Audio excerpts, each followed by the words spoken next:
네, 안녕하세요. 한 주간 잘 지내셨죠? 네, 저번 주보다 많은 분들 계신 거 보니까 소문이 났나 봅니다. 네, 저번 주에 어떻게 재밌게 저번 주에 들으셨는지 굉장히 집에 가서 이렇게 궁금하더라고요. 이렇게 저번 주에 잘 이렇게 마음에 좀 새겨지시는 부분이 있으셨습니까? 아유, 감사합니다. 오늘은 말씀 전에 한 가지 이렇게 이야기를 좀 하고 이제 말씀을 본격적으로 나누려고 하는데요. 저희 첫째 아들 한결인데요. 이름이 한결이에요. 외자고요. 고등학교 2학년인데 이제 교회를 제가 준비하면서 첫째 아이에게 물어봤어요. 한결아, 너의 반에 몇 명이니? 그러니까 25명에서 한 30명 정도 된다고 해요. 그러면은 너희 반에 교회 다니는 애가 혹시 몇 명이나 있니? 라고 물어봤습니다. 사실 제가 이제 고등학교 시절에는 대부분이 다 교회를 다녔었고 교회를 안 가본 애들은 없었습니다. 뭐 문화개방 하면 애들이 다 몰려왔었었고요. 뭐 기억나시죠? 네, 그래서 저희 아이에게도 한번 물어봤습니다. 너희 반에 교회 다니는 애 몇 명 있니? 그래서 두세 명 정도 될걸요? 이렇게 얘기하더라고요. 좀 사실 크게 충격을 좀 받긴 했습니다. 그럴 줄 알고는 있었는데 이 정도라고? 라고 생각을 하게 되었고 그리고 궁금한 게 또 생겼습니다. 그럼 한결아, 걔네들은 왜 교회를 다니게 됐을까? 라고 물어봤습니다. 근데 더 충격적인 얘기를 했어요. 아빠가 목사님인. 예. 사실 되게 웃긴 얘기긴 하지만 한국 교회 현실입니다. 사실 목사의 아들들만 교회를 다니는 한결이의 반. 뭐 충격적이기도 하지만 반대로 이 새생명 축제를 준비하시는 우리 참빛교회 성도님들에게는 참 추수할 것이 많다라는 것을 이제 이야기해드리고 싶었습니다. 되게 중요하고 뭐랄까 하나님이 굉장히 기뻐하시는 일이거든요.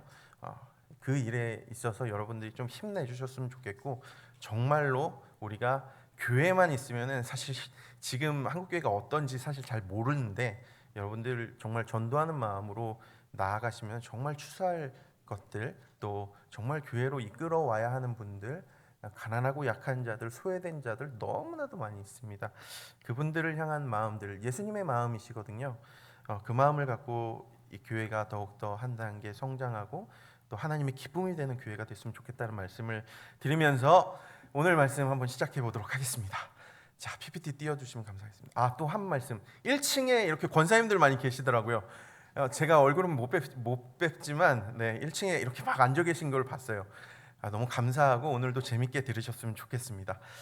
자, 지난주 우리는 이렇게 독생자를 주기까지 사랑하신다는 위대한 복음의 씨앗이 조선 땅에 어떻게 이렇게 심기게 되었는지 역사적인 개관을 통해서 간략하게 살펴봤습니다. 기억나시죠? 이스라엘 역사를 통해서 쫙 끌고 왔었는데 토마스 선교사 얘기도 했었고요. 그리고 마지막으로는 데이비스 선교사 얘기도 했었습니다. 오늘은 모든 이름 위에 뛰어난 이름 예수 그리스도의 이름이 어떻게 조선 땅에 전해지게 되었는지 또 이 예수님의 첫사랑 이야기를 통해서 하나님이 우리에게 무엇을 말씀하고자 하시는지 우리가 오늘 살펴보고 또 귀 기울여보는 그런 시간을 갖도록 하겠습니다. 1885년 4월 5일 주일날이었습니다. 부활절 아침이었고요. 인천의 제물포로 배가 한 대 들어옵니다. 그 배에는 우리가 너무나도 잘 아는 선교사 두 분이 타고 계셨습니다. 언더우드 선교사 그리고 아펜젤러 선교사입니다. 조선을 위한 선교사로 정식으로 파송받은 이 두 명의 선교사님들이 드디어 조선 땅을 밟게 된 순간이 바로 이때입니다. 그런데 놀라운 점은요, 그들의 두 손 가득히 들려있던 보자기에 쌓였던 그것 때문에 참 놀라운 일이 아닐 수가 없습니다. 그분들 두 손 가득히 조선어로 번역된 마가복음이 들려져 있었다는 사실이에요. 사실 우리는 성경책을 너무나도 쉽게 갖고 있고 여러분들 앞에도 다 성경책이 놓여져 있고 또는 요즘에는 너무나도 쉽게 스마트폰을 이용해서 이 성경을 많이 보고 있지 않습니까? 그런데 당시에는 조선말로 된 성경이 없었었고요. 그런데 놀랍게도 이 두 선교사님의 손에는 조선어로 번역된 마가복음 첨부가 들려져 있었다는 거예요. 그 말은 조선으로 아직 선교사가 파송받기 이전에 이미 성경이 조선어로 번역되었다라는 얘기예요. 더 나아가서 번역된 것뿐만 아니라 출판까지 되고 있었다는 사실입니다. 안 놀라우시죠? 그런데 세계 역사상, 선교 역사상 선교사가 정식으로 파송받기 이전에 그 나라 언어로 번역된 적이, 성경이 번역돼서 출판된 역사가 없어요. 유일하게 조선밖에 없습니다. 이 놀라운 사실, 이 놀라운 하나님의 섭리와 은혜는 한 사람의 꿈에서부터 시작이 되었습니다. 한 사람의 꿈이요. 한 조선 사람이 일본에 가게 되었고, 그 어느 날 잠을 자다가 하나의 꿈을 꾸게 됩니다. 그 꿈에 대한 기록이 이렇게 남겨져 있어요. 제가 소개해드리겠습니다. 그는 한 꿈을 꾸었는데 키가 큰 자와 작은 자 두 사람이 책으로 가득 찬 보따리를 가지고 그에게 왔고, 그는 그들에게 그 책들이 무엇이냐라고 물었습니다. 그들은 이 책은 당신 나라를 위해서 그 어느 책보다 가장 중요한 책입니다 라고 대답했습니다. 그가 무슨 책입니까? 라고 묻자 그들은 성경입니다 라고 대답했습니다. 이 이상한 꿈에 깊은 인상을 받은 그는 그것이 하늘에서 준 계시라고 생각하고 마음에 새겼습니다. 이 꿈이 현실이 된 것입니다.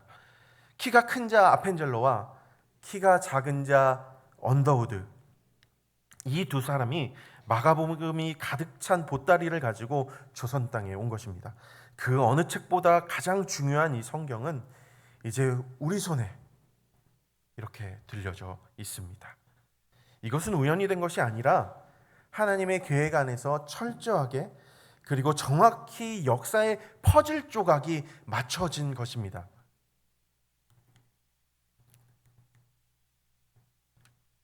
그 퍼즐을 오늘 우리도 한번 맞춰보려고 해요. 퍼즐을 맞추기 위해서는 가장 먼저 해야 되는 것이 있습니다. 퍼즐 조각이 바닥에 쫙 있다 해도 이 그림이 무엇인지 알아야 되잖아요. 큰 그림을 보는 것, 그것이 가장 먼저 된 것입니다. 오늘 그 큰 그림을 한번 보도록 하겠습니다. 먼저 당시 국제 정세를 한번 보도록 할게요. 서구 열강들이 지금 식민지 쟁탈전이 한창이던 그런 시대였습니다. 자, 저번 주에도 말씀드렸지만 청나라는 지금 아편 전쟁으로 몰락하고 어쩔 수 없이 문호를 개방하게 되었습니다. 또 일본은 어땠나요? 일본은 도요토미 이후 250년간 쇄국 정책을 실시하고 있었는데 미국 함대가 들어와서 무력으로 강제로 개항을 하게 됩니다. 이후 청나라는 양무 운동으로, 또 일본은 메이지 유신을 성공시키면서 본격적으로 개항을 하게 되고 서구의 문물들을 받아들이기 시작합니다. 많은 유럽과 미국 사람들이 큰 돈을 벌기 위해서 동아시아로 향했고, 또 동시에 선교사들도 복음을 들고 동아시아로 향합니다. 당시 19세기 후반 미국과 영국에는요 어떤 일이 있었느냐, D.L. 무디, 혹시 들어보신 적 있으십니까? 무디의 부흥운동이 뜨거웠던 그런 시대예요. 그래서 영국, 스코틀랜드, 유럽뿐만 아니라 미국 전역에서 부흥운동이 일어나기 시작합니다. 그래서 어떤 일이 벌어졌느냐, 수많은 젊은이들이 하나님께 헌신하기 시작하고, 수많은 젊은이들의 꿈이 무엇이었냐, 지금 아이들 꿈 물어보면 유튜버가 되고 싶다, 연예인이 되고 싶다, 여러 얘기들이 있지만 당시 젊은이들의 꿈이 무엇이었냐, 선교사였어요. 그 정도로 부흥이 가득했던 그 시기에 젊은이들이 하나님께 헌신해서 아시아로 선교사로 나가고 있는 그런 시대였어요. 자, 그런데 조선은 어땠습니까? 아직 쇄국 정책을 시행하고 있었어요. 그리고 제너럴 셔먼호, 저번 주에 말씀드렸죠. 토마스 선교사가 타고 왔던 그 배로 인해서, 그 배가 왜 들어오게 되었느냐, 프랑스 선교사, 그러니까 카톨릭 선교사들이 조선에서 죽임을 당했었잖아요. 그래서 화가 난 이 프랑스의 군대가, 그 군함이 준비하고 있던 틈을 노려서 제너럴 셔먼호가 조선으로 들어오게 되었던 것이죠. 자, 그때 제너럴 셔먼호 사건 이후에 프랑스 군함 7척이 강화도를 치게 되고, 또 이어서 미국의 군함 5척, 제너럴 셔먼호가 미국 배였는데 침몰하게 됐잖아요. 그것 때문에 미국도 우리나라를 치게 됩니다. 강화도로 치고 들어오게 되죠. 자, 이 사건이 우리가 잘 아는 병인양요와 신미양요입니다. 결국에 이 조선이 어떻게든 막아냈어요. 이렇게 서구의 세력이 조선으로 침입하게 되고, 또 침입이 거세지자 조선은 더욱더 굳세게 문을 걸어 잠굽니다. 하지만 유일하게 조그마한 문이 열려 있었어요. 저번 주에도 잠깐 말씀드렸는데 바로 고려문입니다. 이 단동에서 조금만 올라가면은 변문진이라는 곳이 있는데 그곳이 이제 고려문이라는 곳이었고 그곳에서 유일하게 조선 사람들이 청나라로 가서 교역할 수 있었고요.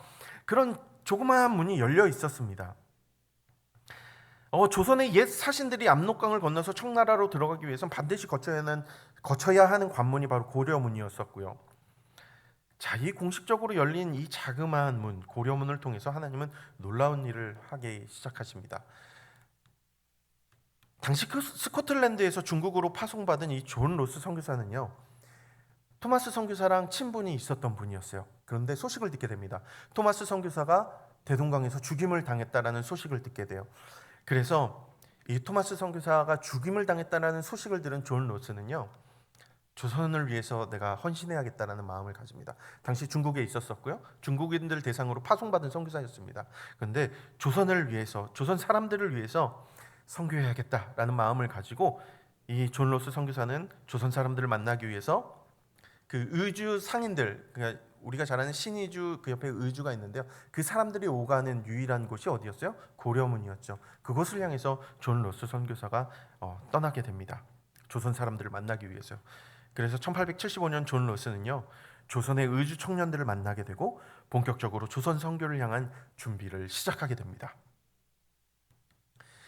존 로스 선교사가 의주 청년들을 고려문에서 만나고 있을 때 고종은요, 지금 섭정을 하던 아버지 흥선대원군을 밀어냅니다.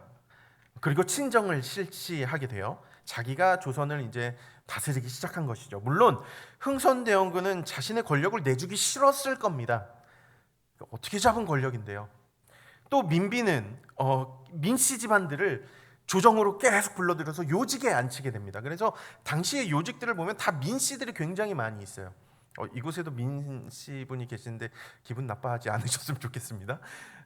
민씨들을 앉혔어요. 뭐 실제 기록에 남아 있고 역사니까요. 그렇게 앉아서 이 민씨 집안들이 사실 그 당시 조선 말기를 막 뒤흔들던 그런 시대입니다. 고종은 이미 청나라와 일본이 서구의 문을 열면서 변화되는 것들을 알고 있었어요. 그리고 살피고 있었고요. 이렇게 급박하게 돌아가는 국제 정세 속에서 조선이 고립되는 것을 막고자 했습니다. 그리고 이 고립을 벗어나고자 했었어요. 이렇게 급박하게 돌아가는 이 국제 정세 속에서 이 아버지 흥선대원군과는 다르게 이제 고종은 개화 정책을 추진하기 시작합니다. 하지만 조선의 개화는요, 고종의 뜻대로 되지 않습니다. 자기가 열려고 했는데 일본이 군함을 가지고 쳐들어온 거예요. 강화도로 말이죠. 미국이 자신의 나라들을 어떻게 열었어요? 일본은 군함이 쳐들어왔었잖아요. 그래서 대포를 빵빵 쏘면서 열어라 열어라 해서 결국에 열었거든요. 일본도 똑같이 조선을 향해서 그렇게 찾아와서 대포를 빵빵 쏘면서 너희들 문을 열어라 라고 이야기합니다. 무력으로 개항을 하게 되는 거죠. 그래서 일본이 이 조선에 걸어 잠긴 문을 강제로 열게 됩니다. 그래서 1875년 일본에 의해서 조선은 강압적으로 조약을 맺게 되죠. 강화도 조약이라고 하고요. 이 운효호 사건을 통해서 강화도 조약으로 이어지게 됩니다. 그래서 문을 열기로 협의를 보게 되는 것이죠. 이 사건과 또 과거에 병인양요, 신미양요를 겪고 또 지금 이 운효호 사건을 겪은 이 고종 입장에서는 굉장히 불안했어요. 왜? 서구의 침입과 이 일본의 침입이 너무 거셌었던 거예요. 그래서 조선도 서구와 외세의 강력한 힘에 대적할 만한 강한 힘을 갖고자 했습니다. 그래서 일본의 도움을 얻어서 별기군이라는 것을 조직하게 돼요. 왕의 직속 부대를 만들기 시작한 거예요. 그래서 이들에게는 신식 무기를 주어지게 됩니다. 또 이들 모두는요, 양반들 자제들이었어요. 그리고 신식 무기, 그러니까 뭐 총도 좋은 거 주고, 그리고 따로 교육을 받게 되고 군사 교육을 받게 되고, 뿐만 아니라 이들에게는 좋은 대접을 해줬습니다. 월급도 제때 주게 되고. 근데 반면에 지금까지 군인이었던 구식 군인들이 돼버린 거죠. 갑자기 구식 군인들은 하층민 출신이었어요. 근데 이 구식군인들은 이 신직군인들이 받던 그런 대접을 받지 못했었거든요. 심지어 지금 13개월 동안 봉급미를 받지 못했던 거예요. 나라에 돈이 없었을까요? 당시에? 돈이 있었습니다. 어떻게 할 수 있느냐? 당시 고종의 왕세자인 순종이 이제 결혼하려고 했었거든요. 순명효 왕후 민씨, 이 왕비도 민씨였어요. 이 민씨의 혼례를 위해서 이 고종은요 엄청난 돈을 들여서 일본의 어떤 회사를 통해서 비단을 엄청나게 수입을 합니다. 돈이 없었던 게 아니에요. 자, 또 뿐만 아닙니다. 우리가 잘 아는 이 민비는요 무당에 빠져가지고 이 무당에게 질령군이라는 이 칭호를 주기도 하고요. 또 그의 말에 따라서 엄청난 양의 쌀을 금강산에 바치기도 합니다. 그러니까 당시 쌀이 없었던 것도 아니고 돈이 없었던 것도 아니었어요. 사람들이 몰랐을까요? 몰랐을까요? 정말 몰랐을까요? 다 알았겠죠.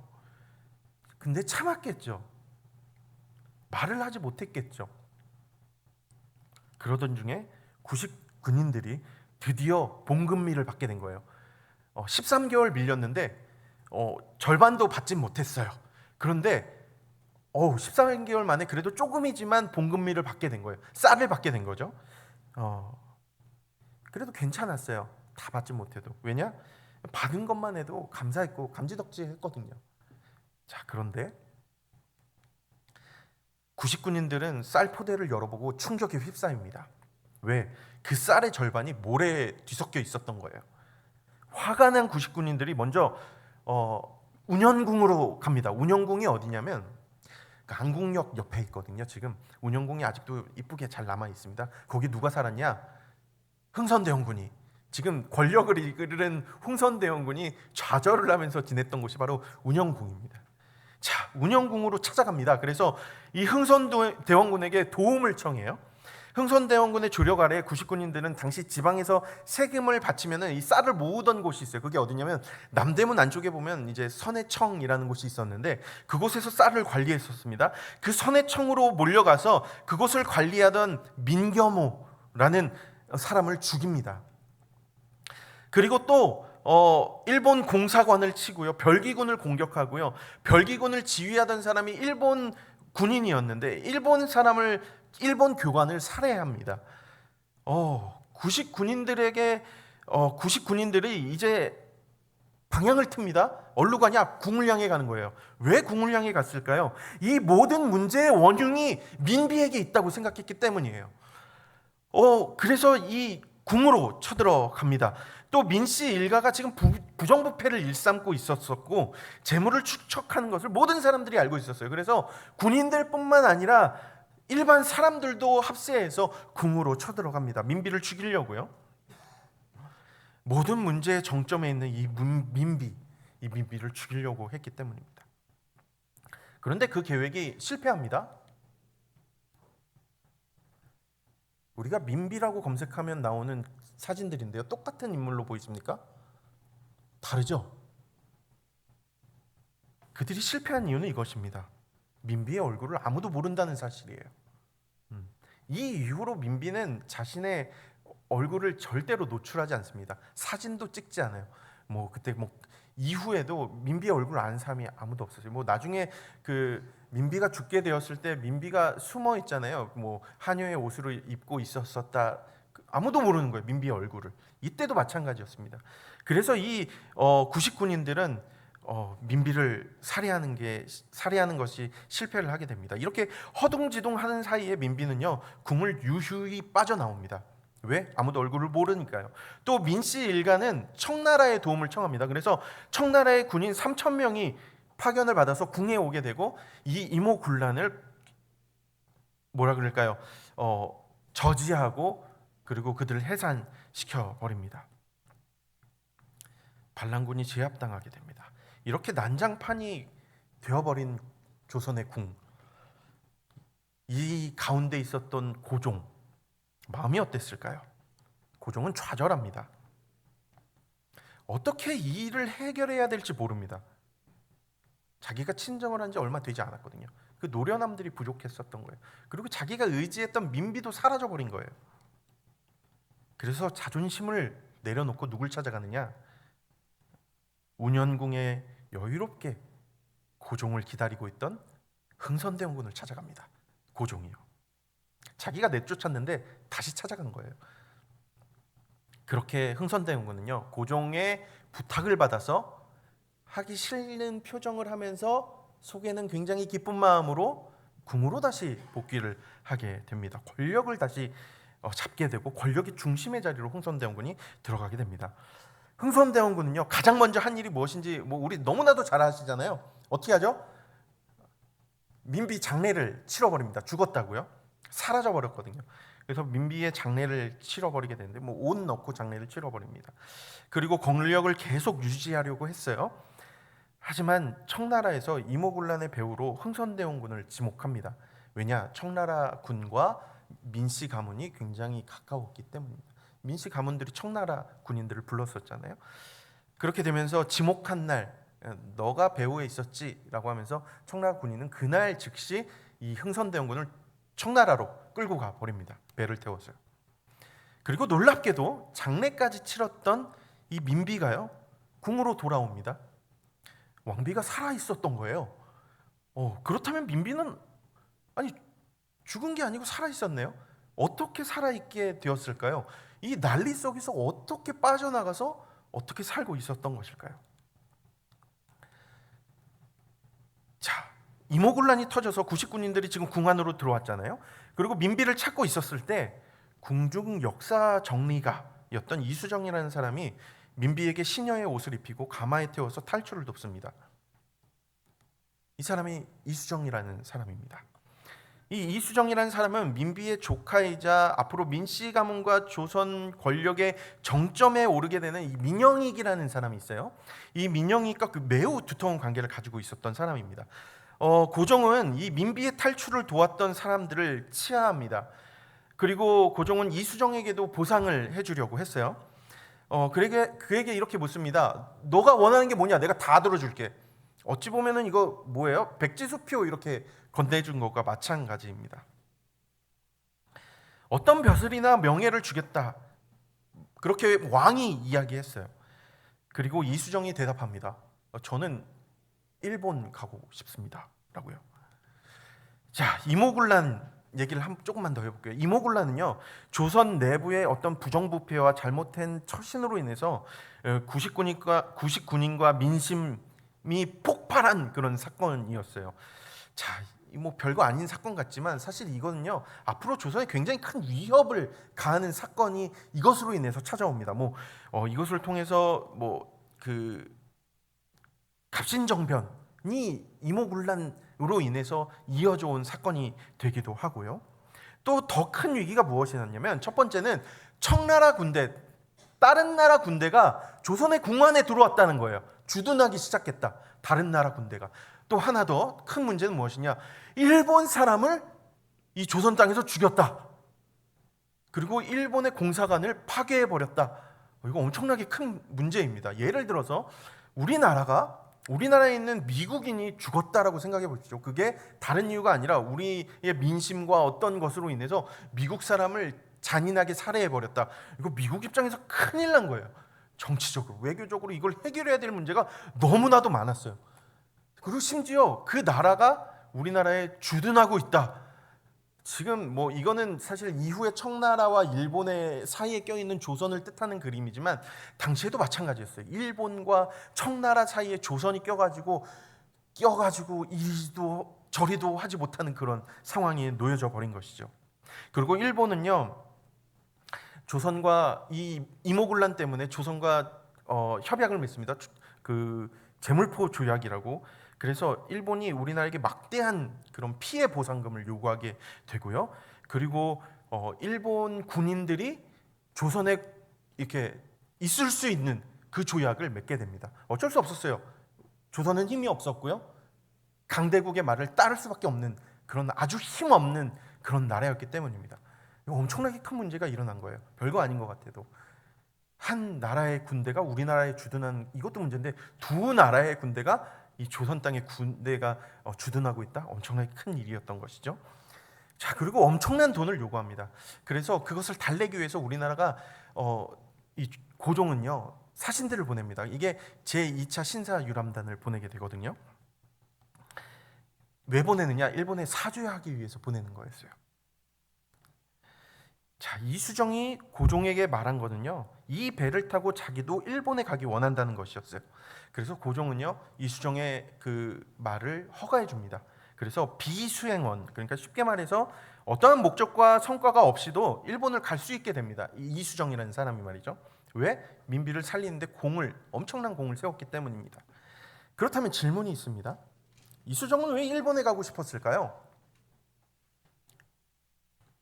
왜 일본에 가고 싶어 했을까요? 지금 뭐 우리 젊으신 분들에게, 여기 있는 분들은 다 젊다고 해버리겠습니다. 젊으신 분들에게 일본 가고 싶죠? 왜 가고 싶어요? 뭐 여행하고 싶으니까, 뭐 여러 가지 이유가 있을 것입니다. 거기 너무 좋으니까. 자, 당시에 일본은요, 먼저 개화한 나라였어요. 그래서 이수정은 뭐 일찍 개화한 일본을 보고 싶었을 것 같아요. 굉장히 뭐라 그럴까요? 선진 문물이 가득 들어오는 일본을 보고 싶었겠죠. 그런데 이런 이유가 있습니다. 자, 7년 전에 어떤 일이 있었냐? 1875년 계속 나오는데요. 일본에 의해서 강압적으로 강화도 조약을 맺잖아요. 운요 사건 이후에 강화도 조약을 맺고, 그때 1차 신사유람단, 그러니까 일본을 견학하기 위해서 1차 신사유람단이 가는데, 거기에 수행원 중에 한 명이 이수정의 친구인 안종수라는 사람이 있었어요. 그가 일본에 다녀왔고 이수정과 함께 대담을 나누다가, 이게 이야기를 나누다가 일본 이야기를 계속하는 거예요. 그러니까 한 번도 외국 가보지 못한 사람에게 붙잡고, 야, 너 일본이 어떤지 알아? 야, 너 도쿄라는 데가 어떤지 알아? 동경이 도쿄죠? 어떤지 알아? 와, 건물이 이렇게 높고 너무 아름답고, 와, 이 사람들의 옷도 다르고, 막 여러 가지를 얘기했을 겁니다. 자랑하기 위해서 그랬겠죠. 그런데 이 안종수라는 사람은요, 일본에 갔다 와서, 일본에 간 이유가 있습니다. 이수정과는 좀 다르죠. 수행원으로 갔으니까요. 우리나라 조선에 당시에 쌀 문제가 심각했었잖아요. 그러니까 이 쌀을 얼마나 많이 수확하느냐, 이 정해진 땅 안에서 얼마나 많은 쌀을 수확하느냐, 이 종자법, 또 농법, 이것을 배우기 위해서 간 사람이 안종수였어요. 그래서 안종수는 일본에 갔다 와서 농학을 배워와서 우리나라 최초의 근대 농업책인 이 농정심편을 저술합니다. 우리나라의 최초의 농업책이에요. 자, 그러면은 그냥 보고 이 책을 썼을까요? 천만의 말씀이죠. 누가 가르쳐 줬겠죠. 일본의 누구? 안종수는요, 이수정에게 자신에게 농학을 가르쳐 준 사람을 계속해서 얘기합니다. 그 일본인을 계속 자랑하면서 소개해 줘요. 그 일본 사람에게 이 안종수는 농학 외에도 많은 도전을 받았던 것 같아요. 그러니까 계속 얘기했겠죠. 만날 때마다 그 일본 사람에 대해서 얘기합니다. 이수정은 귀에 못이 박히도록 그 일본 사람에 대해서 들었을 테고요. 그러다 보니까 나도 그 사람 만나고 싶은 거예요. 그러기 위해서는 어떻게 해야 돼요? 자기가 일본에 가는 방법밖에 없는 것이죠. 그래서 고종이 제시한 이 백지수표에 이 이수정은요, 일본행 티켓이라고 쓴 것이죠. 자, 이수정은 긴장한 채로 일본으로 향합니다. 그랬을까요, 정말? 긴장했을까요? 천만의 말씀이죠. 왜? 이 수행원들, 당시 수행원들은 긴장했을 거예요. 왜? 사죄하러 가야 됐으니까. 이 나라의 이 정말 위기 속에서 이들이 가는 것이 얼마나 중요한지 그들은 알고 있었기 때문에. 하지만 이수정은 좀 상황이 다릅니다. 비수행원으로서 굉장히 기대에 부풀어서 갑니다. 어떤 사람을 만나고 싶고 일본을 경험하고 싶은 그 마음에 말이죠.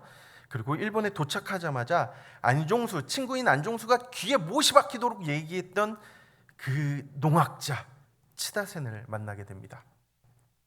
이분이 치다센입니다. 치다센은 이수정을 만나자마자 환영합니다.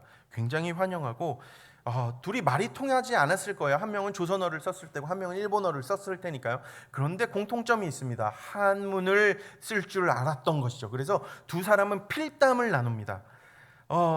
정말 이 필담을 통해서 둘은 진솔한 대화를 하게 됩니다. 그러던 중에 이수정은 치다센의 집에 걸려있는 한 족자에 눈이 가게 됩니다. 바로 이 족자입니다. 그 족자의 글은 이렇게 시작됩니다. 심령이 가난한 자는 복이 있나니 천국이 그들의 것이며 애통하는 자는 복이 있나니 그들이 위로를 받을 것이며 온유한 자는 복이 있나니 그들이 땅을 기업으로 받을 것이며 의에 줄이고 목마른 자는 복이 있나니 그들이 배부를 것이며 긍휼히 여기는 자는 복이 있나니 그들이 긍휼히 여김을 받을 것이며 마음이 청결한 자는 복이 있나니 그들이 하나님을 볼 것이며 화평하게 하는 자는 복이 있나니 그들이 하나님의 아들이라 일컬음을 받을 것이며 의를 위하여 박해를 받는 자는 복이 있나니 천국이 그들의 것입니다. 무슨 말씀인지 우리 너무나도 잘 알고 있죠. 마태복음 5장에 나온 산상수훈의 말씀이 이 족자에 가득 담겨 있었습니다. 이수정은 이 족자를 말없이 굉장히 오랫도록 뚫어져라 쳐다봅니다. 처음 보는 이야기, 처음 보는 이 진리의 말씀을 이수정은 정말 뚫어져라 쳐다봅니다. 그 나라가 도대체 어떤 나라인지, 여기서 얘기하는 천국이 도대체 어떤 나라인지 알 길이 없습니다. 이 하나님 나라의 비밀을 도대체 알 방법이 없었던 것이죠. 사실 치다세는요, 일본 기독교 지도자 중에 한 명이었어요. 일본 전역의 기독교 지도자 중에 한 명이었어요. 그는 이수정이 이것을 쳐다보는 것을 바라보면서 다시 필담을 나눕니다. 밤이 늦도록 필담을 나누면서 복음을 전했겠죠. 그리고 한자로 된 신약 성경을 이수정에게 전달해 줍니다. 그리고 이수정은 집에 돌아가서 그날 밤이 새도록 성경을 읽다가 잠에 듭니다. 그리고 꿈을 꿉니다. 어떤 꿈을요? 바로 이 꿈을 꾸게 됩니다. 키가 큰 자와 작은 자가 보자기에 쌓인 성경을 들고 오는 그 꿈. 그 어느 책보다 위대한 하나님의 말씀을 들고 나타납니다. 놀랍지 않습니까? 재미있으세요? 물 떠주신 거 감사합니다. 우리 말씀을 한번 같이 읽어볼까요? 시작.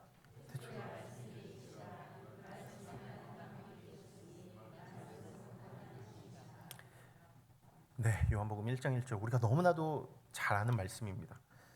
이 말씀처럼 그 어느 것보다 귀한 하나님의 말씀, 이 말씀이신 하나님을 이수정은 만나게 된 겁니다. 이수정은 그 꿈을 찌다센과 나눕니다. 치다세는 놀라워하면서 그를 예배에 초대하게 되고 그 예배가 성탄 예배였었어요. 성탄 예배에 초대합니다. 이수정은 이 예배를 들으면서 감동을 받게 되었고 자기가 신앙생활하기로 작정을 하고 그 교회에서 신앙생활을 시작합니다. 그리고 이수정은 여러 일본 교회 목사님들과 선교사들의 도움, 하나님의 특별한 은혜로 믿음을 갖게 되었고 일본에서 조선인으로서 처음으로 세례를 받게 됩니다. 이 사진은 이수정이 세례를 받고 난 직후 찍었던 사진입니다. 좌측 위에 녹스 선교사가 이수정에게 세례를 주었고요. 오른쪽 위에 있는 야스카와 목사님이 문답을 하고 계속해서 성경 공부를 가르쳤었습니다. 그리고 가운데 아래에는 헨리 루미스라는 선교사님인데 조금 이따 설명을 드리도록 하겠습니다. 이렇게 세례를 받게 됩니다. 그의 나이 40세였습니다. 세례를 받은 일주일 뒤에 어떤 일이 있었냐면 1883년 5월 8일부터 5일간 일본 전역에 있는 기독교 지도자들이 한자리에 모여서 부흥회를 하는 그런 회의도 하고 부흥회도 하는 그런 집회가 있었습니다. 이 자리에 치다센이 이수정을 초대합니다. 옵저버로 초대해요. 그곳에 함께 있게 해준 것이죠. 집회의 열기는 뜨거웠습니다. 함께 기도하고 함께 찬양하고 앞으로 일본 교회가 어떻게 나아갈 것인지, 일본은 어떻게 선교를 할 것인지 많은 대화가 오갔을 것이고 엄청나게 뜨거운 성령의 임재를 강하게 느끼는 그런 집회가 계속됩니다. 그리고 마지막 날 밤 4일차에 주최 측에서 이수정에게 대표 기도를 부탁합니다. 집회의 열기가 이 뜨거운 가운데 이수정에게 대표 기도를 부탁합니다. 조선인으로서 처음으로 이 대중기도, 대표 기도를 드리게 된 이수정은 당당하게 조선말로 기도합니다. 기록에 남아져 있을까요? 기록에 남아있지 못했습니다. 왜냐하면 거기 있었던 모든 사람들이 일본 사람이었기 때문에 뭐라고 기도하는지 몰랐어요. 그런데 그때 어땠는지 기록에 남아있는 것이 있었습니다. 혹시 아시는 분은 아시겠지만 우찌무라 간조라고 일본의 굉장히 유명한 세계적인 신학자 중에 한 명입니다. 우찌무라 간조가 자기의 책에 나는 어떻게 기독교인이 되었는가라는 책인데요. 그 책에 이날의 상황을 묘사해 놓은 게 있어요. 그 기록을 제가 한번 읽어봐 드리도록 하겠습니다. 참석자 중에 조선 사람이 있었는데 그는 운든 국가의 국민을 대표하는 명문가의 사람으로 일주일 전에 세례를 받고 자기 나라 의복을 항상 착용하는 기품이 당당한 자로서 우리 중에 참가하고 있었다. 그는 자기 나라 말로 기도했는데 우리들은 그 마지막에 아멘 하는 소리밖에 알아듣지 못하였다. 그러나 그 기도는 무한한 힘을 가진 기도였다. 그가 이곳에 함께하고 있다는 사실과 또 그의 말을 우리가 알아듣지 못한다는 그 사실이 그 장소와 광경이 마치 오순절과 같이 만들어 주었다. 대침목회에 성령이 강력하게 임하시기 위해서는 현실의 불같은 혀가 필요하지만 우리는 그것을 우리들의 상상력으로 보충하였다. 우리들의 머리 위에 무언가 기적적이요 놀랄만한 사실이 일어나고 있다는 것을 온 회중이 느끼면서 다 같이 감동되고 은혜를 받았다. 우리 회중 일동은 태양이 머리 위에 비치고 있지는 않은가 할 만큼 신기하게 여겼다. 우찌무라 간조의 기록입니다. 그 당시에 이수정이 기도했을 때 그때 상황을 묘사한 거예요. 자, 이 우찌무라 간조는요, 당시의 상황을 어떻게 비교하고 있어요? 무엇과 비교하고 있나요? 오순절과 비교하고 있을 정도로 굉장히 뜨거웠다는 것, 자기가 여태까지 경험하지 못했던 그런 상황이었다라는 것을 표현하고 있습니다. 그만큼 이수정이 기도할 때 성령님의 강한 역사가 있었었고 그 자리에 있던 모든 사람들이 그것을 경험했던 것입니다. 그리고 이 대침목회 부흥의 마지막 날 참석자들이 함께 찍은 사진을 보면은요, 이게 마지막 찍은 사진입니다. 이수정은 한복을 차려입고 있고 정중앙에 츠다센과 마주보고 앉아 있습니다. 그날 어땠는지 단적으로 보여주는 사진이 아닌가라는 생각이 듭니다. 자, 이수정이 있고요, 츠다센이 있고요, 왼쪽 위에 우찌무라 간조, 아까 사진은 늙었을 때고 지금 젊었을 때 우찌무라 간조고요.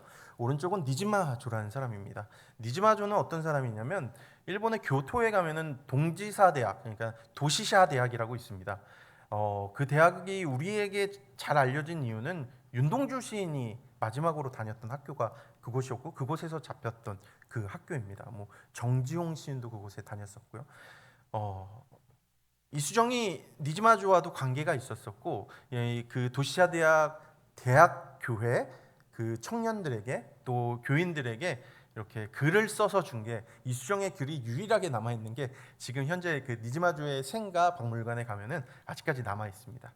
저는 그걸 보기 위해서 굉장히 노력을 많이 하다가 기회가 돼갖고 이렇게 보고 온 적이 있는데, 네, 이렇게 저명한 사람들이 한 자리에 모였던 그곳입니다. 그런 집회였었고 그곳에서 하나님이 이수정을 통해서 굉장히 큰 놀라운 역사를 일으키셨습니다. 자, 조선의 왕가 그리고 조선의 권력 있는 자들과의 친분이 있는 이 조선인이 일본에 있다는 사실, 그리고 이 사람이 심지어 복음을 받고 세례를 받았다는 사실, 그리고 이 대침목회에 있었던 그 일, 그것은요 일본의 기독교 지도자들뿐만 아니라 일본에서 사역하고 있는 선교사들에게도 큰 도전이 되었습니다. 그를 통해서 보았거든요. 무엇을 보았을까요? 조선이라는 나라에 한 줄기 빛이 비친다는 걸 보게 되었던 것입니다.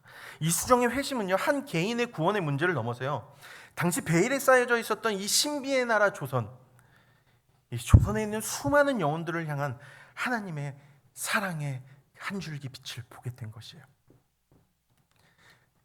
아까 그 세례 받았던 사진 가운데 밑에 앉았던 분이십니다. 헨리 루미스, 미국 성서공회에서 파송된 선교사님이십니다. 이분이 이수정에게 각별한 관심을 가집니다. 그리고 이수정이 하나님의 말씀을 한글로 번역할 수 있는 적임자임을, 또 준비된 사람이라고 생각하고 이수정에게 조심스럽게 접근합니다. 이수정은 그의 꿈, 아까 꾸었던 그 꿈 기억하시죠? 그 꿈을 기억하면서 헨리 루미스 선교사의 제안을 받아들입니다. 그리고 도쿄와 요코하마를 오가면서 한글로 신약 성경을 번역하기 시작합니다. 그때 헨리 루미스가 미국 성서공회에 쓴 보고서 편지에는 이렇게 적혀져 있어요. 이수정에 대해서 표현하고 있는 겁니다. 굉장히 많은데요. 그 중에 한 구절을 제가 읽어드리도록 하겠습니다. 그는 자신의 모든 시간과 정력을 성경 연구와 성경 번역에 바치려고 합니다. 저는 이미 완성된 사복음서와 사도행전을 받았는데 그는 현재 로마서 번역에 매진하고 있습니다. 그는 서신서가 매우 어렵지만 만족할 만한 정확한 의미를 찾을 때까지는 한자도 쓰지 않고 있습니다. 라고 말했습니다. 다시 조선으로 가보도록 하겠습니다. 미국이요, 조선으로 공사를 파견합니다. 푸트 공사인데요, 처음으로 우리나라에 왔던 미국 공사입니다. 이모군란이 있기 2주 전에 어떤 일이 있었냐면 조선과 미국이 수호 통상 조약을 맺게 됩니다. 그때 갑자기 군란이 일어난 거죠. 이모군란이 일어난 거죠. 그 쌀 사건 때문에 일어난 것이죠. 그러면서 조선은 이 청나라와 일본과 여러 복잡한 상황에 놓여져 있다고 아까 말씀드렸을 겁니다. 군대들이 돌아와 있고요. 일본에 뭐 바쳐야 할 어떤 위약금들이 엄청나게 크게 있었었고요. 이렇게 복잡하고 힘없는 이 조선이 가운데 껴서 이러지도 못하고 저러지도 못하는 이 힘없는 아이처럼 있었을 때 그러니까 미국이 조선에 공사를 파견한 거예요. 자, 수호 통상 조약을 맺으면 사실 공사를 파송하는 것이, 보내는 것이 당연한 일입니다. 그런데 조선 입장에서는요, 지금 너무 반가운 거예요. 그럼 왜 반가웠을까요? 지금 청나라와 러시아와 일본에 둘러싸여서 힘없는 조선을요, 이 미국이요, 독립국가로 인정하고 있다라는 뜻이에요. 이 조선을, 이 힘없는 조선을 이 큰 대국인 미국이 우리를 독립국으로 인정하고 있는구나. 그래서요, 조선은요 재빠르게 미국에 사절단을 파견합니다. 너무 고맙잖아요. 우리를 인정해줘서 사절단을 파견합니다. 이게 보빙사절단이라고 하고 보빙사라고도 불리는 사람들입니다. 이 사절단을 이끌고 미국으로 갔던 사람이 이수정과 각별한 사이였던 민영익입니다. 밑에서 왼쪽에서 두 번째 민영익입니다. 여기에는 민영익만 있었던 게 아닙니다.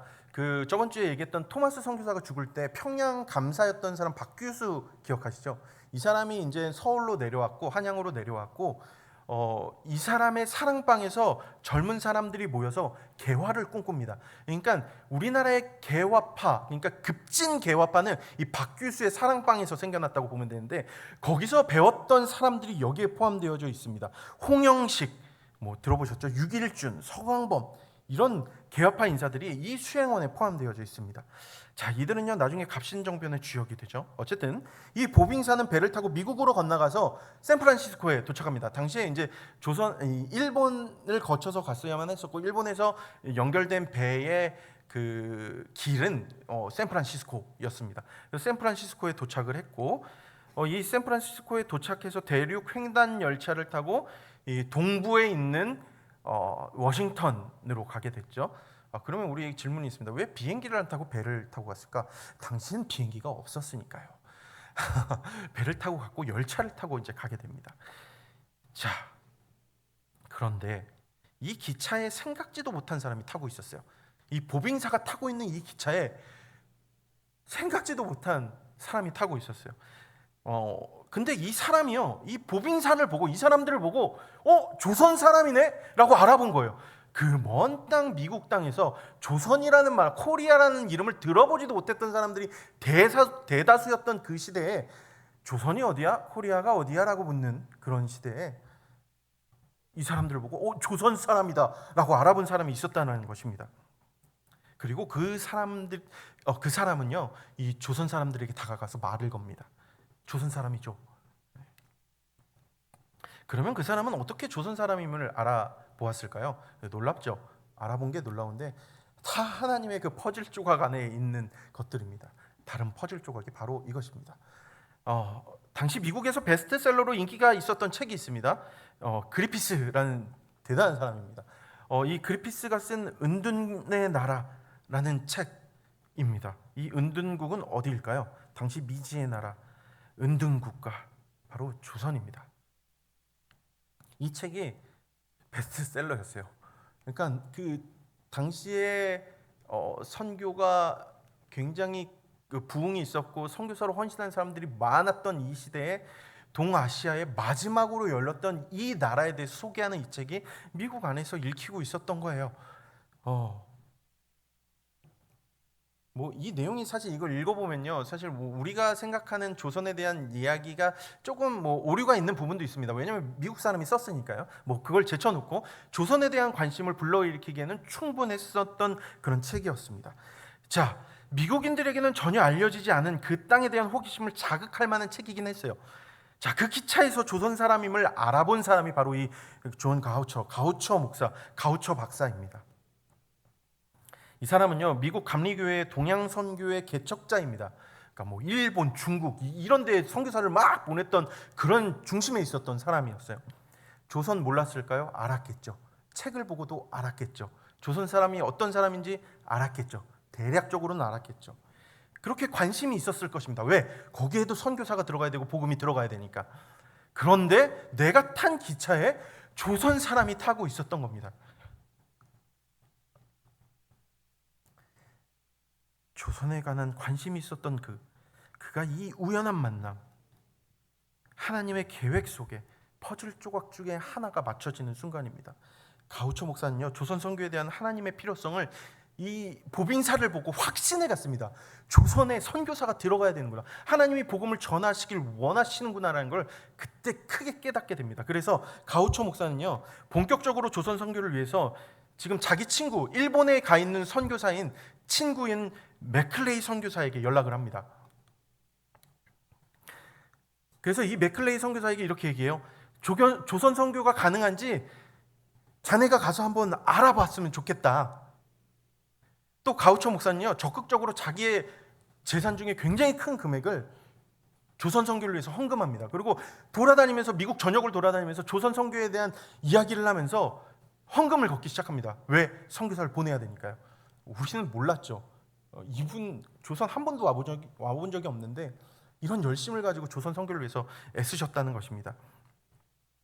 자, 그렇게 일본에 있었던 이 맥클레이 선교사는요, 조선으로 향합니다. 무엇을 위해서요? 조선 땅에 선교가 가능할지, 또 선교가 가능하다면 그 확답을 받기 위해서 조선으로 향합니다. 그리고요, 일본에 많이 왔다 갔다 했던 개화파 김옥균이라는 사람을 잘 알고 있었거든요. 이 김옥균이라는 사람은 갑신정변의 주역이기도 합니다. 이 사람과 맥클레이가 관계가 있었었고, 조선에 들어가서 이 김옥균, 이 사람을 만나서 김옥균을 통해서 고종에게 확답을 받습니다. 무엇을? 선교사가 들어오는 거 허가한다. 들어와서 근데 다른 거 하는 게 아니라 의료 선교, 그리고 교육 선교를 내가 허가한다라는 답을 고종에게 허락을 받게 됩니다. 자, 조선이 열리기 시작합니다. 자, 그러면 이제 무엇이 필요한가요, 여러분들? 조선의 문이 열렸습니다. 이제 무엇이 필요한가요? 조선에 갈 사람이 필요합니다. 선교사가 필요한 거죠. 다시 일본으로 돌아가겠습니다. 일본 요코하마에서 성경을 번역하고 있는 이수정, 이 가우처 목사가 미국에서 조선 선교의 필요성에 대해서 외치고 선교헌금을 지금 미국에서 모금하고 있었을 때, 그때가 1883년 후반입니다. 그때 이수정은 요코하마에서 성경을 번역하기 시작해요. 처음에는 한자로 된 성경을 토를 달아서 한자를 알고 있는 사람들은 읽을 수 있게끔 하는 작업을 하고 있었고, 또 한글로 옆에 보시면 뭐라고 써 있는지 읽을 수 있으시겠습니까? 우리 아버지 하늘에 계시옵시니 원컨대 내 성 허옵다. 주기도문입니다. 번역을 하고 있습니다. 열심히. 그러다가 편지 한 통을 씁니다. 이수정이 편지를 써요. 여러분이 지금 갖고 계신 그 A4지에 제가 준비해 놓은 그 편지가 이수정이 그때 쓴 편지입니다. 그 편지가 미국의 선교 잡지에 실리게 됩니다. 제가 뭐 다 읽으실 수는 없으니까요. 제가 읽어드릴게요. 집에 가서 읽으시고요. 이렇게 써 있습니다. 우리 조국에서 수많은 백성들이 아직 참 하나님의 길을 모르고 있으며 이방인으로 살고 있습니다. 귀국은, 그러니까 미국은 기독교 국가로 우리에게 잘 알려져 있습니다. 그러나 만일 여러분이 우리에게 복음을 전하지 않는다면 나는 다른 민족이 선교사들을 보낼 것이라고 우려하는 바입니다. 비록 나는 영향력이 없는 사람이지만 여러분들이 보내는 선교사를 돕기 위해 최선을 다해 노력하겠습니다. 자, 이 편지가요, 이 미국 기독교 잡지, 선교 잡지에 실리게 됩니다. 그리고 선교사를 꿈꾸고 있는 많은 사람들이 그 잡지를 보고 조선 땅에 대해 마음을 품기 시작합니다. 그리고 조선을 알게 됩니다. 그리고 조선 땅을 위해서 기도하기 시작합니다. 이 편지 한 통을 통해서요. 더 나아가 이 편지를 통해서 조선이라는 나라에 헌신하는 자들이 생기기 시작합니다. 자, 어떤 한 청년도요, 이수정의 편지를 읽고 이런 음성을 듣게 됩니다. 조선에는 누가 가는가? 그 하나님의 음성을 듣게 됩니다. 그리고 자신이 가고자 하던, 자신의 인도를 향해서 가고자 헌신했는데 그 길을 접고요, 조선을 향해서 발을 돌이켜서 조선으로 가기로 작정을 합니다. 그가 고백했던 기록입니다. 저는 해외 선교 사역에 나서려 하고 있지만 몇 개월 전 조선인이 선교사를 파견해 달라는 진지한 호소를 읽기 전에는 어느 선교지로 가야 할지 결정하지 못했습니다. 그의 글을 읽고 내 마음은 떨리고 흥분되었습니다.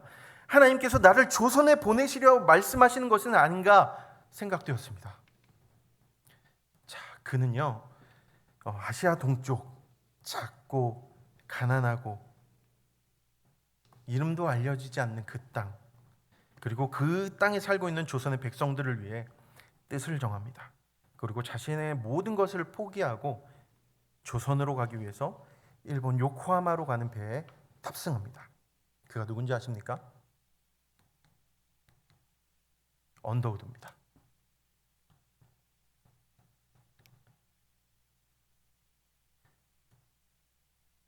또 그 배에는 이수정의 글을 읽고 감동받은 다른 한 사람이 있었습니다. 이 사람은 자기의 가장 친한 친구가 조선 선교사로 나가기를 원했어요. 근데 이 친구가 중병에 걸리고 맙니다. 그래서 내가 대신 나가야겠다라는 마음을 갖고 그 친구를 대신해서 조선을 마음에 품고 또 그 와중에 이수정의 편지를 읽고 조선으로 떠나가기로 결정합니다. 그게 누구냐? 아펜젤러입니다. 또 두 명이 더 그 배에 타고 있었습니다. 메리 스크랜턴과 윌리엄 스크랜턴입니다. 이들은 모자 관계입니다. 어머니가 메리 스크랜턴이고요, 아들이 윌리엄 스크랜턴입니다. 메리 스크랜턴은요, 감리교 해외 선교회의 중추적인 역할을 하고 있었던 여전도회의 회원 중에 한 명이었습니다. 아까 일본에 있었던 그 맥클레이 선교사와는 친분이 있었던 친구로 지냈던 사람이기도 합니다.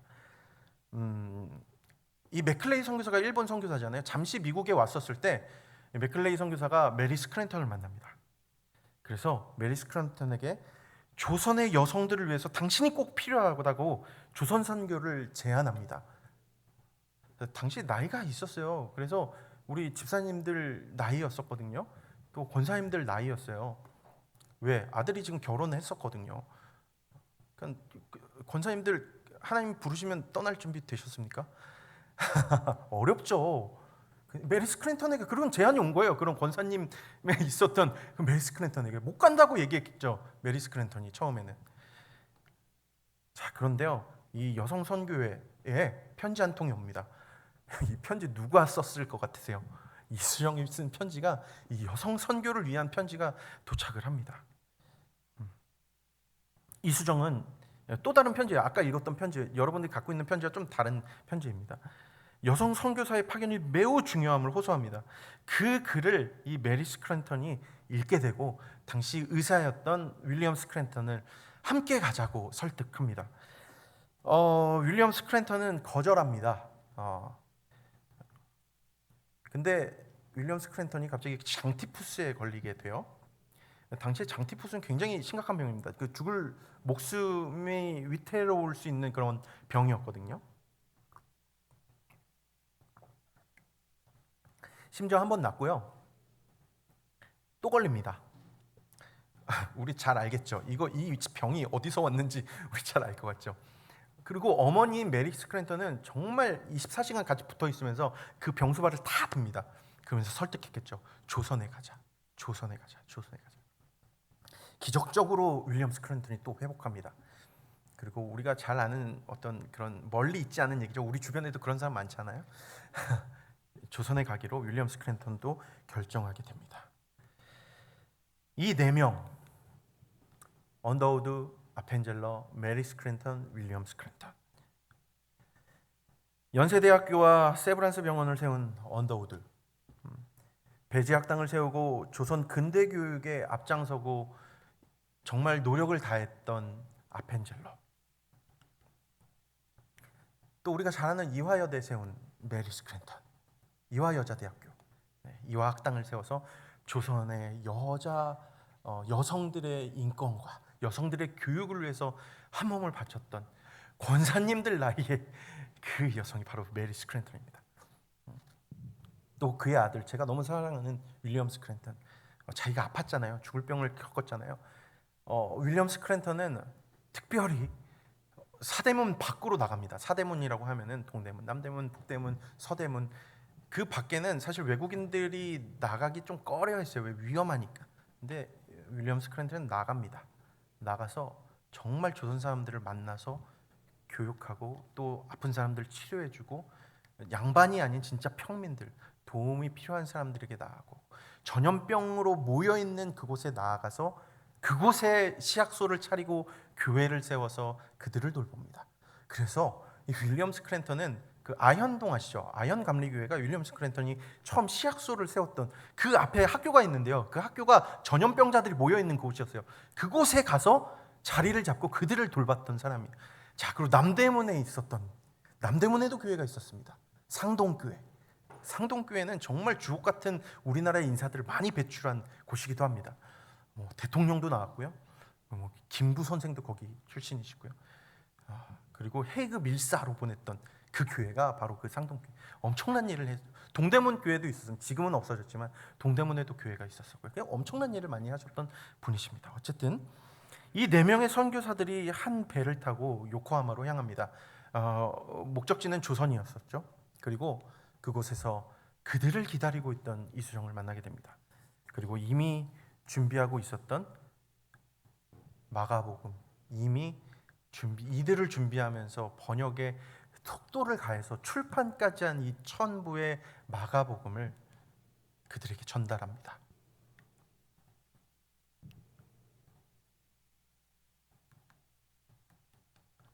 두 청년이 인천 제물포에 발을 내딛습니다. 한 명은 키가 큰 자였고 한 명은 키가 작았습니다. 그들의 두 손에는 보자기에 쌓인 책이 들려 있었습니다. 그 책의 첫 장에는 이렇게 기록하고 있습니다. 신의 자 예슈스 크리슈도스의 복음이니 그 처음입니다. 이 마가복음 1장 1절을 번역하는 것이 사실 이수정에게는 너무나 어려웠을 것이라고 생각이 듭니다. 이수정을 연구하고 또 알아가고 그랬을 때 이 사람이 이 1장 1절을 번역하기 위해서 얼마나 애를 썼는지, 정말 얼마나 그 마음을 다해서 또 기도하면서 이 1장 1절을 썼는지 정말 마음이 느껴집니다. 왜? 거기에는 모든 이름 위에 뛰어난 이름이 들어있기 때문입니다. 우린 너무나도 쉽게 예수님, 태어날 때부터 알고 있었던 그 예수라는 이름이지만 당시에 조선에서 부르고 있는 예수라는 이름이 없었을 때입니다. 이 예수님의 이름을 어떻게 조선 사람들에게 쓸 것인지 몇 날 며칠을 밤새우면서 고민했을 것입니다. 그리고 신중하게 마음을 다해 글을 씁니다. 신의 자, 그러니까 하나님의 아들 예슈스,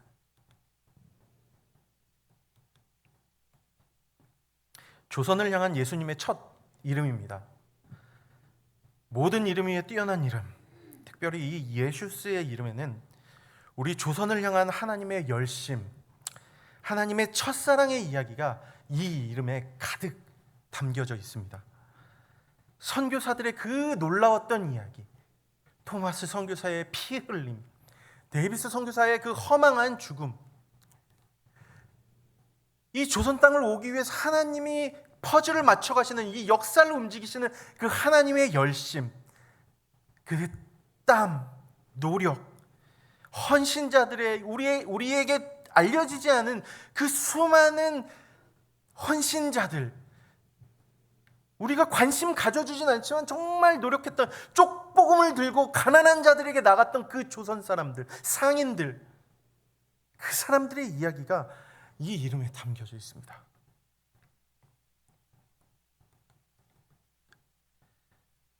우리는 이제 돌아가야 합니다. 저번 주에도 얘기했지만 너무나 감사한 것은 우리가 돌아갈 때가 있다라는 것입니다. 제가 오늘 말씀 시작하기 전에 저희 아들의 그 반 상황 말씀드렸지 않습니까? 뭐 일반화 시킬 수 없겠지만 대부분이 그렇습니다. 우리가 교회 안에 있고 아이들도 많이 볼 수 있고 또 청년부도 있고 중고등부도 있고 유년부도 있고 초등부 다 있어서 우리가 잘은 모르지만 정말 심각한 상태입니다. 하지만 우리는 돌아갈 때가 있다는 겁니다. 다시 시작할 수 있다는 것입니다. 가장 작고 가장 가난하고 가장 소외된 그 땅을 향해서 내가 이렇게 조선을 사랑한다고 외치시는 하나님의 음성을 우리가 이 시간 다시 기억했으면 좋겠습니다. 우리가 오늘 이 아름다운 교회에서 하나님을 예배할 수 있는 이유는 바로 그때가 있었기 때문입니다. 그 이름이 있었기 때문입니다. 하지만 오늘을 보십시오. 오늘 대한민국은 큰 위기에 놓여져 있습니다. 또 우리 한국교회는 돌이킬 수 없는 상황에 처해져 있습니다. 이제 유럽의 여느 교회들처럼, 미국의 교회들처럼 한국교회는 젊은이들이 떠난 지 오래이고 이미 예수의 이름을 모르는 어린 세대가 가득한 그런 시대에 우리 살고 있습니다. 이것이 한국교회의 현실입니다. 돌이킬 수 없을 것만 같습니다. 자신이 없어 보입니다. 이제 끝났구나. 지금 오늘날 우리가 신앙생활하는 것에 그냥 만족한다면 볼 수 없는 그 많은 것들이 여러분들 교회 밖에 너무나도 널려져 있습니다. 좋게 말해서 우리가 추수할 게 많다라는 것이지 너무나도 좌절스러운 상황이 이 세상에 너무나도 널려져 있습니다. 하지만 우리 잃어버린 또 잊어버린 이 조선 땅을 향한 하나님의 첫사랑을 우리 이 시간 기억했으면 좋겠습니다. 이렇게 하나님이 이 나라를 사랑하심을 기억했으면 좋겠습니다. 여러분들이 받으신 그 편지를 마음에 새기면서 집에 돌아가서 읽어주십시오. 130년은 전에 여러분들에게 보낸 이수정의 편지입니다. 이 조선의 마케도니아인을 통해서 부르시는 하나님의 음성을 여러분들 들으십시오. 하나님이 여러분들을 부르고 계십니다. 이 시간 여러분들이 가고자 하시는 길을 돌이켜서 하나님의 부르심에 합당한 길로 여러분들 노선을 변경하십시오. 여러분들의 자녀의 노선을 변경시키십시오. 그때야 비로소 하나님께서 우리 한국교회 또 이 지역과 또 이 교회 위에 또 우리 각 성도들과 그 가정들 위에 하나님이 놀라운 일을 행하실 것입니다.